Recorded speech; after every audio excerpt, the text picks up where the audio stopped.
আমাদের বাগানে ড্রাগন গাছগুলোতে ফুল এবং ফল চলে আসছে আলহামদুলিল্লাহ। আমরা দেখতে পাচ্ছি প্রচুর ফুল আসছে। ড্রাগনের মূলত এপ্রিল থেকেই ফুল ধরা শুরু হয়। এই যে ফুল হয়ে এবং সেটা ফলের রূপ নিয়েছে। এরকম বেশ কয়েকটা ফল আমরা দেখতে পাচ্ছি, এখানেও আছে। এপ্রিলের আগেই ড্রাগনের বছরের যত্ন আত্তি করা লাগে, খুবই কম যত্ন আত্তি করা লাগে। খুবই কষ্ট সহিষ্ণু গাছ, যেহেতু ক্যাকটাস প্রজাতির গাছ, এবং খুবই সুস্বাদু ফল। তো আলহামদুলিল্লাহ আমাদের কাছে অলমোস্ট 40টার মতো ড্রাগন গাছ আছে।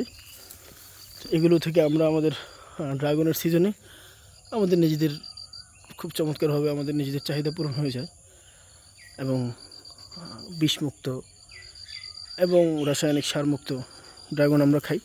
এবং এটাকে অর্গানিক বলাই যায়, কারণ অনেক বছর হলো আমরা এবং কখনোই রাসায়নিক সার প্রয়োগ করা হয় নাই।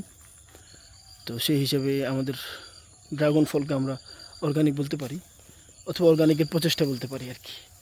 নিজেদের জন্য বিষমুক্ত খাবারের যে প্রচেষ্টা এবং নিজেদের আশেপাশে যারা আছে তাদের জন্য, সেই হিসেবে আমরা আমাদের প্রচেষ্টা চালু রাখছি। এই হচ্ছে আমাদের ড্রাগনের অংশ বাগানের। এই গাছগুলোর বয়স অনেক, 4-5 বছর বয়স এগুলোর। এই গাছগুলোর মাতৃ গাছ বেশিরভাগগুলো আমার নিজের হাতে চারা করা। এই বছরও আমরা ইনশাআল্লাহ নতুন করে আবার অনেকগুলো চারা করব। কিছুদিন আগে আমরা আমাদের ড্রাগনের হার্ড প্রুনিং করেছি। এই হচ্ছে